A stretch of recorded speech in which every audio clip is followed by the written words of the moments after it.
Okay, and you mentioned Ski Boo being locked up when Dooney died. Um, you know, he told us the story of what happened as far as the police raid and planting the drugs.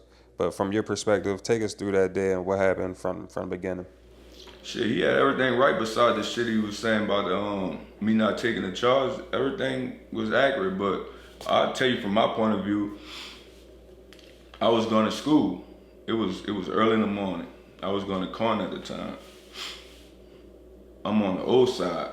I'm walking to school, but I'm walking on the old side of the project. That's where our little lab boys, where we used to do our thing at.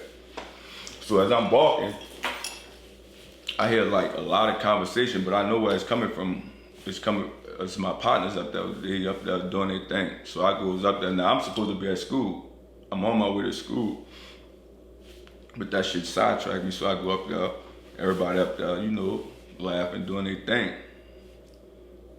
So we get the bagging. Me and Skid get the bagging because me and Skid was the only one like fuck with that shit. So we get the bagging. I don't know what happened with Kelvin them. Kelvin them must have left, but I know the only ones who was in the house was me, Skid, and Dizzy.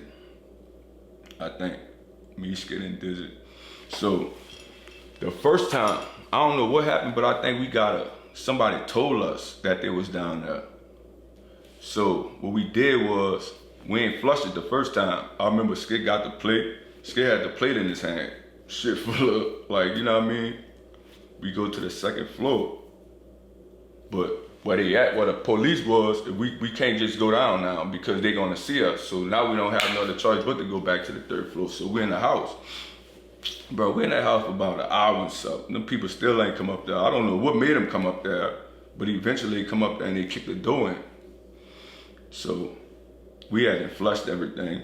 Everything was flushed. They found like one bag of heroin, and I think it was in some old pants Dizzy had on that was up there.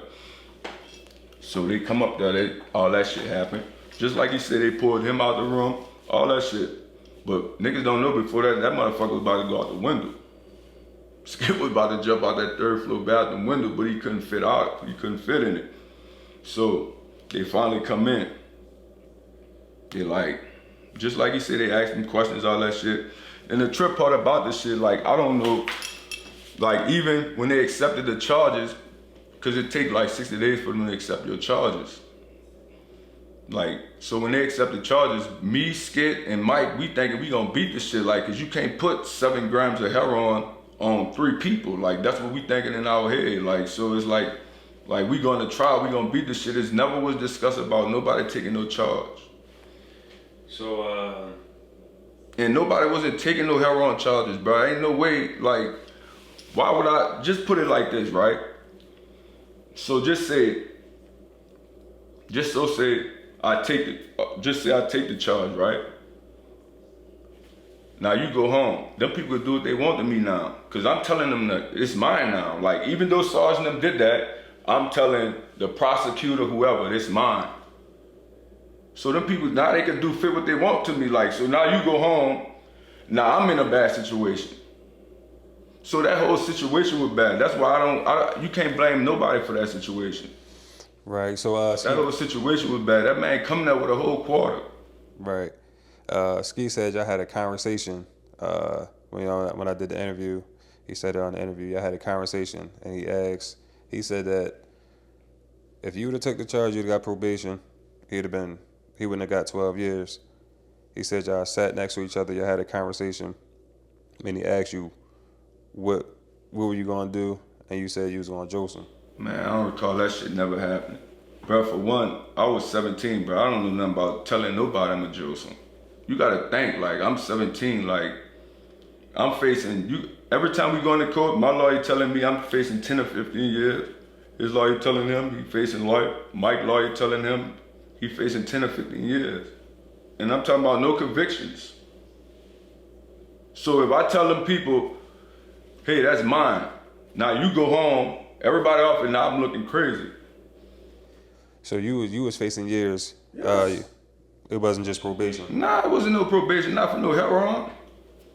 Not if you go to trial and get found guilty, man. Them people not giving you no probation for no heroin, man. So you saying the conversation that That shit never happened.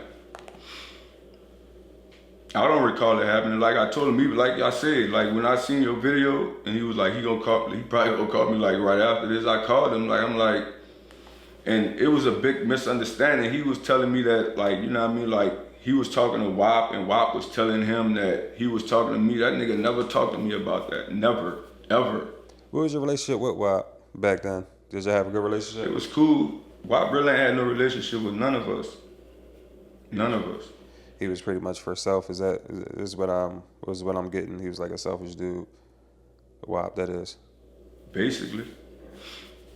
So I wouldn't say selfish, but he was like, cause don't get me wrong, like he the reason for all this shit, but he just ain't go like about it the right way for us with us. Like, so it's like he really don't even get talked about really, and that's crazy. And he like the fun.